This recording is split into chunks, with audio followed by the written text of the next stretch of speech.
Magandang araw mga kaibigan.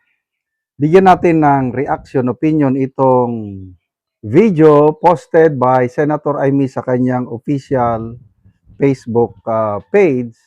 Nagsalita siya tungkol sa kalusugan, mga haka-haka sa kalusugan ng kanyang kapatid. Sabi niya, pati nanay ko, hindi alam anong nangyayari kay Bongbong. Ano ba yan? Nanay? Tapos may ipinost na, kailan yon, Sunday. Nagsimba. Nagsimba sila kasama si First Lady. Tapos sabi ni Senator Amy, hindi alam ng nanay ko anong nangyari sa kanya. Tapos ito ngayon, basta ang alam ko, may sakit ang aking kapatid.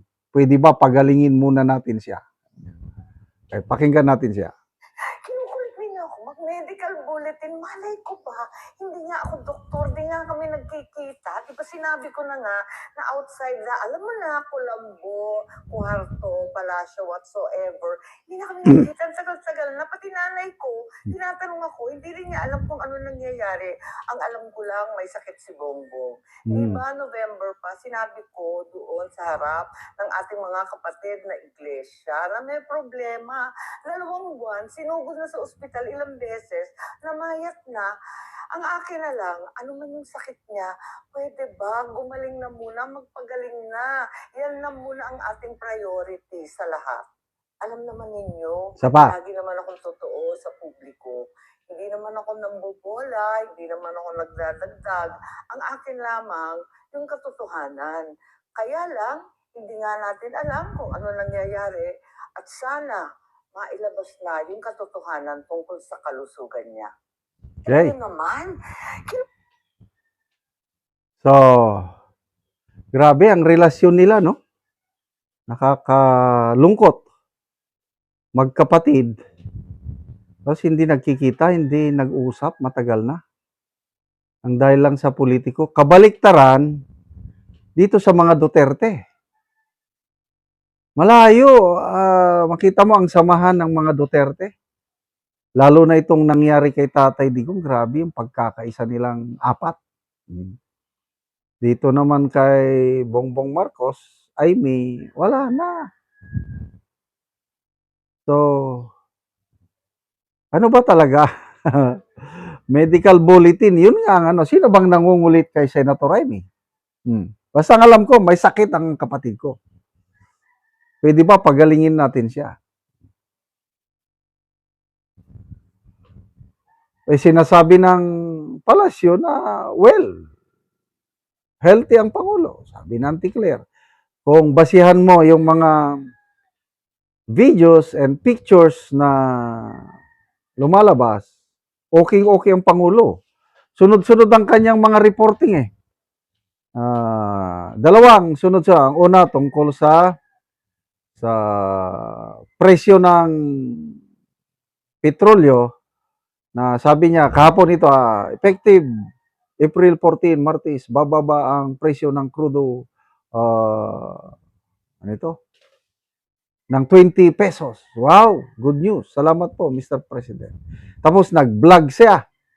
Sabi niya, oras na para magtulungan tayo, hindi yung magnakawan. Nakakalungkot yung may insidente ng fuel theft or hoarding. Yun. So, vlog niya yun. So, vlogger, reporter. So, kung pagbasihan mo yun, ay buhay na buhay. Malusog ang Pangulo. Yun. Nagsimba sila kahapon ng unang ginang sa Malacanang. Nag-dinner date. Ano pa ba ang mga susunod nilang i-post na picture? Kaya lang, bahala na kayo kung maniwala kayo o hindi sa mga ipinupost nilang picture. Ako, always, there's a question mark. Hindi ko naman sinasabi na throwback o ano yon dahil wala akong kakayan mag-determine ng throwback o hindi. Alanganin lang ako. Kasi yung mga litrato niya na ipinopost, malusog pa siya. Buo pa yung mukha niya. Ito, kita niyo ang mukha ko, di ba? Medyo ibig sabihin healthy ako. Kailan kung ang mukha mo nangungulubot, tapos may mga ano na diyan, may mga there is something wrong, puno ka ng stress. Kaya tignan niyo yung mukha niyo. Huwag niyong pabayaan na yung stress ang maghari sa buhay niyo. Relax lang. Oh. So, inamin naman ng Pangulo mismo o si Auntie Claire, yung sakit, diverticulitis. Ano ba yun? Dito sa small intestine. Dahil sa anong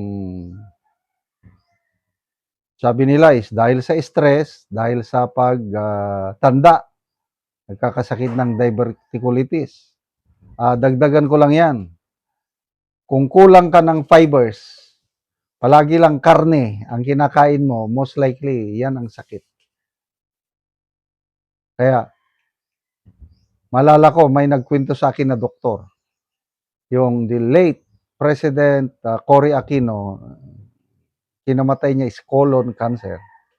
Ang hilig pala ng Pangulong Cory is steak. Yung karne ng baka ba? Di ba ang sarap ng steak? Masarap yun. Kaya lang, ang karne ng baka daw, pag kinain mo, didikit dyan sa ating intestine. Didikit. Kung walang fibers, yung fibers, yun ang maglilinis. Ilalabas niya yung madumikit na toxic sa intestine, lalo sa large intestine. Kaya mailalabas kung may fibers ka. Kung wala kang fibers, manggagaling po sa prutas at gulay. Di dumikit doon, yun. Sa sobrang toxic na yung intestine, lalo yung colon, large intestine, yun, magkakaroon ka na ng colon cancer. Kaya yan, diverticulitis, related yan sa pagkain na kulang ng fibers. So, watch out po ang ating diet. Masarap ang baka. Gustong gusto ko, kailang iniiwasan ko dahil nga basta red meat, it's not good for our body. Kailang kumakain pa rin ako. Kailang konti-konti lang.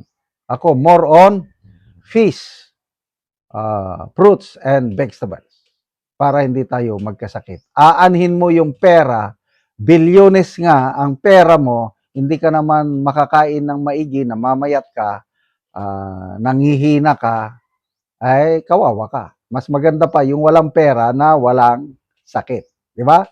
Salamat mga kaibigan sa inyong pagsubaybay sa ating channel. Nakakatulong kayo ng malaki sa tribong Talandig ng Bukidnon dahil ang sweldo natin sa channel na ito is pantulong sa tribo. Namimigay tayo ng libreng yero at pako para makapagpatayo sila ng mas maayos na tirahan. Panoorin nyo ang video na ito. Ang among ginahatagan og giyero.